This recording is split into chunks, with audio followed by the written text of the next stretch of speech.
Hello everyone. I'm Ginny Mahar, a functional medicine health coach and cordon bleu trained chef who specializes in thyroid-friendly food and lifestyle.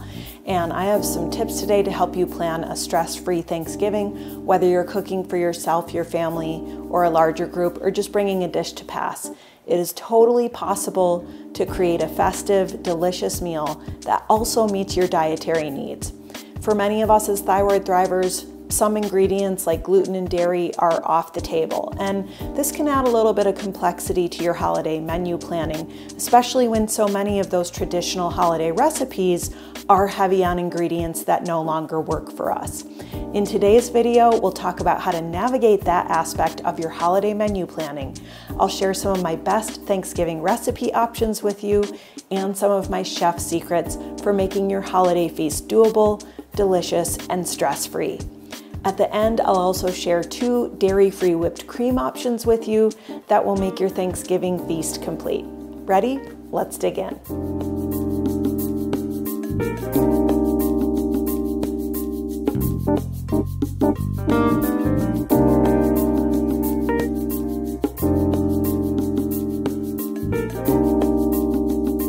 So let's dive into our first tip. How can you navigate holiday meals in a way that doesn't require you to ditch your dietary needs? I want to start by telling you my personal story of navigating thyroid-healthy holiday meals. So when I was just starting out on this path, cutting out or reducing certain foods in my diet was a key part of how I lowered my thyroid-related symptoms, I cut my thyroid antibodies in half, and I got my life and energy back. And like a lot of other thyroid patients, I found that I felt a lot better without gluten or dairy or refined sugar in my life. And as a chef, I was pretty well equipped to start trying out and developing recipes that were gluten, dairy, and refined sugar free. So in 2015, I started my healing journey with thyroid-friendly food and lifestyle, and I also started Hypothyroid Chef. And it really did give me my life and my energy back, but it didn't happen overnight, and it wasn't easy. And one of the hardest problems to solve when it came to trying to live a gluten and dairy-free lifestyle was during the holidays. I'd be cruising along, following my food plan and feeling great because of it, and then Thanksgiving and Christmas would come along, and it was a lot to handle. Thinking about not being able to prepare or enjoy so many of those traditional recipes that I had literally been eating at every holiday celebration for my entire life honestly made me really sad, and I fought it pretty hard. I would bargain with myself and I'd say, hey, it's just one day a year, right? I'll recover. Like, does any of this sound familiar to you? Because I know for a lot of us, this is part of our shared path as thyroid patients. It's something that most of us struggle with when we realize that in order to feel well, I do need to cut out certain foods. So the holidays would come around and I'd bargain with myself, and ultimately I'd make up my mind to just, eat anything and everything I wanted at the holidays. And then I would pay the price. I would spend the holiday season bloated and exhausted, brain fogged, and knowing that this was not working. And the worst part was that the holidays were when I really needed that extra energy to do all the extra holiday things I love doing, like decorating the house, hosting gatherings, doing special things with my family, and all the rest of that fun stuff. Now, the other downside of this, it's just one day a year approach, is that it also sparked a cycle of craving those foods that I had worked so hard to phase out of my life. And then I'd be back to square one. And not just that, I'd be on this slippery slope of, well, I had a little gluten yesterday, so what does it matter if I have a little more today? And since it's just the holidays and I can recover after the new year, why don't I just enjoy whatever everyone else is eating? And it goes on and on, right? I didn't want to be a nuisance at holiday gatherings. I didn't want to be that person who couldn't eat gluten. I didn't want to miss out or stand out in that way. So after a couple years of feeling very brain fogged, bloated, inflamed, and tired throughout the holidays, I had learned my lesson that this approach wasn't going to work. So what did I do next? I tried another approach that was also doomed to fail. I decided that I would just make sure to have maybe 2 or 3 things that I could eat and enjoy at holiday meals, and then I'd make all the other regular traditional stuff for my family so they could enjoy it and not be inconvenienced by my health issues and special dietary needs. And it was a test of temptation. And you know what? I failed that test every single time because it was Thanksgiving. Of course I was going to give in and have a piece of that pumpkin pie. And if I'm doing that, I might as well have just a little bit of stuffing. And once again, I would find myself right back where I started. So I quickly learned that this approach of I'll just stick to the salad and the turkey because those are the foods I can eat also wasn't going to work. There was only really one real solution, and that was to create Thanksgiving recipes that were gluten-free, dairy-free, and refined sugar-free that didn't taste like compromise. Recipes that my whole family would love, I would love, and either they wouldn't know the difference or the recipes were maybe different enough that they wouldn't be comparing them to the classics. Now, the truth is it took me years to find and dial in and perfect those recipes, but I did. And now I've got a collection of Thanksgiving-worthy recipes that I come back to again and again. So have hope, Thyroid Thriver. There are solutions out there for you. It takes time, but you don't have to go through the years of trial and error and recipe testing that I did. These are recipes that my whole family loves. And in fact, I put them together in an entire collection of Thanksgiving and holiday-worthy recipes that my gluten and dairy loving family members ask for year after year. The entire collection is available to you in my Thyroid-Healthy Thanksgiving Guide, where you can find a 10-course Thanksgiving menu, a step-by-step game plan, shopping lists, chef tips, and the gluten and dairy-free Thanksgiving recipes that I've tested and perfected over the last decade and serve at my own Thanksgiving table. It's got everything you need to make this Thanksgiving your best, most delicious, and most stress-free, and most thyroid-healthy one yet. So I put the Thyroid-Healthy Thanksgiving Guide together because I know what it's like to have a chronic thyroid and autoimmune illness that requires that we make some food and lifestyle changes in order to feel well. And because I understand that food, especially holiday food, holds really deep emotional ties. Nobody wants a Thanksgiving dinner that tastes like compromise. That's just a bummer. And that's the other reason I created the Thyroid-Healthy Thanksgiving Guide, because it took a lot of time and it took a lot of recipe testing and trial and error to find those options that were worthy of a once-a-year meal like Thanksgiving dinner. So if you want to learn more, you can take a look inside or grab your copy of my Thyroid-Healthy Thanksgiving Guide today. I'll put that link in the show notes for you. One of the most important tips I can share with you is this. If you're someone who needs to avoid certain ingredients, it's important to plan your menu and plan it thoughtfully. For example, dishes like my gluten and dairy-free mashed potatoes are perfect for those with dietary restrictions, and they still bring that classic holiday comfort food to the table. If you're looking for recipe alternatives that won't leave you saying, well, this is pretty good for gluten-free and dairy-free, you can try a fresh take with desserts like my pumpkin panna cotta topped with a sweet and spicy pumpkin seed brittle. There are so many ways to enjoy holiday favorites without any unwanted ingredients. So my main takeaway for you here is this. When planning your dishes, think about how you can either replace or find alternatives to those holiday favorites without compromising your well-being.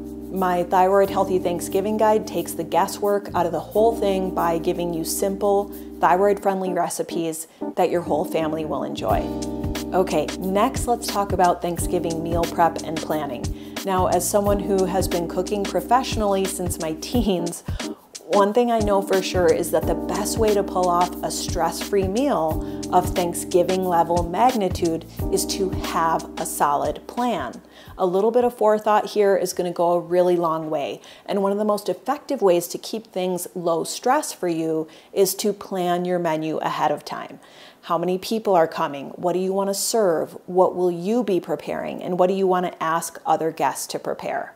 I recommend getting started with that prep list at least a week in advance. Now, this means making a detailed shopping list, scheduling out tasks, and working backward from your mealtime. So if you know what needs to be done and when, you're going to feel much more in control when it comes time to actually prepare and serve that meal. Now, chefs call this a prep list, and it doesn't take long to put it together, but it really can be a lifesaver when you're trying to pull off an awesome feast. So how do you create a prep list? It's really easy. You just take it one step at a time. First, you want to decide what you want to eat and when you want to eat it. And then you work backward from there, from when you want to serve dinner, planning out what needs to be done right before the meal, what can be prepared earlier that day, and which dishes can maybe be prepped a day or even 2 days in advance. For example, making some sides, chopping veggies, even prepping desserts ahead of time can really save you a ton of time and stress on the big day. Part of this plan is making your shopping list. You want to plan to do your shopping early so that you're not scrambling at the last minute or fighting the crowds. Put those shopping days on your prep list. Put them on your calendar. And that way, when it's time to start making food, you've got everything you need on hand. I've put together a done-for-you prep list, shopping list, and step-by-step game plan in my Thanksgiving guide, so you don't have to think about any of that. It's all lined out for you, and all you have to do is follow the plan.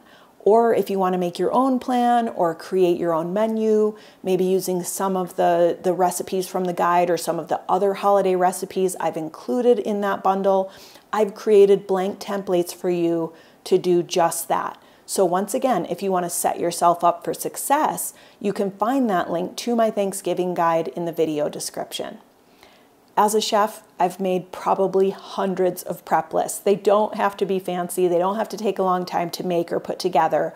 Most of mine are usually scribbled down on a piece of scrap paper that by the end of the event is splattered and scribbled on, but has completely saved my bacon. And what I really love about having a prep list is how much stress it instantly cuts out of the whole equation, so that you can actually relax and actually enjoy cooking. Because with a prep list, you always know what you're supposed to be doing and when. If you find yourself getting behind, you'll know it because you can see it right there on your prep list. Now, this makes it easier to know when to ask for help or simplify your menu as needed. In the Thanksgiving guide, I've included tips and timelines and everything you need to make that entire process a breeze. Okay, last but not least, we're going to quickly whip up a coconut whipped cream as an alternative to traditional whipped cream. I wanted to share this quick and super simple recipe option with you since a lot of us with thyroid conditions are avoiding dairy, and Thanksgiving just isn't Thanksgiving without a little whipped cream. So this option is super quick and easy to make and can even work for the most restrictive therapeutic diets. Step 1 of making your own coconut whipped cream starts the night before. You want to put a can of full-fat coconut milk in the fridge to chill overnight. When you're ready, open and scoop out only the creamy top part of the can into a medium mixing bowl. You can reserve the rest of what's in the can, that watery portion, for another use like making smoothies or curries or soups or rice. Now, one tip here is that it helps if the bowl has also been chilled by stashing it in the freezer for at least 15 minutes. And you can also chill the whisk or the whisk attachment of your mixer. Now, this technique can be a little finicky, so taking those extra steps to ensure your success is a good idea here. I'm using regular full-fat organic coconut milk, but there's another product that is actually made for this, Heavy Coconut Cream by Let's Do Organic, and it's just got more of the creamy part of the coconut milk and less of the water in it, but it really does whip up beautifully. It's also free of guar gum, which is going to be found in most canned coconut milk. Now, if you're on a strict elimination diet like the autoimmune protocol, guar gum is a no-go. So this heavy coconut cream would probably be the best whipped cream option for those of us on AIP. For sweetener, you have a few options. I would avoid granulated sugar or granulated sugar substitutes here because that crystallized form can prevent your mixture from fluffing up. I would either go with a little bit of powdered sugar, if you can do refined sugar, or my favorite natural sweetener is just a touch of maple syrup. You want to go really light here because if you add too much liquid, it's not going to whip up very well. You can also add a dash of vanilla extract or vanilla powder for an extra touch of flavor. Then you just take your whisk attachment and whip at medium to medium-high speed until you've got a fluffy whipped cream style topping that you can put on something like a crustless pumpkin pie or pumpkin custard or that pumpkin panna cotta I showed you earlier. Now, I also wanted to share this store-bought option with you called Cocoa Whip by So Delicious. The ingredient list is fairly clean, but it does have some extra ingredients in it to help thicken and emulsify and keep this stable. So go with what works for your current dietary needs and requirements.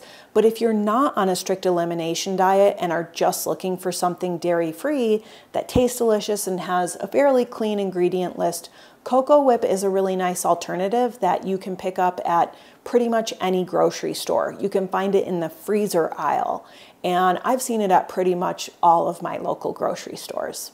So if you're avoiding dairy, this is just a really easy swap that's delicious on those desserts or even just on a bowl of fresh berries. My husband and I put some on our baked acorn squash the other night that we had baked with cinnamon and nutmeg and maple syrup.